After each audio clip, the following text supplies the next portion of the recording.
How to change currency on Printify. Hi everyone, welcome back to Wake&Tech.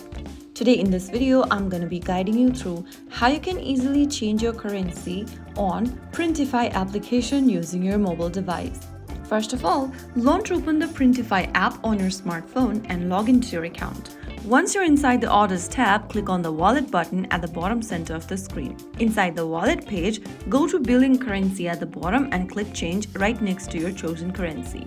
Now select a different currency you want to change to for your Printify app. After selecting a currency, that currency will be updated in your account. So that is how you can easily change your preferred currency on Printify application. Currency changes affects new orders only. Existing orders remains in the original currency. So that's how it's super easily done. If you found the video helpful, don't forget to like, share and subscribe to our channel.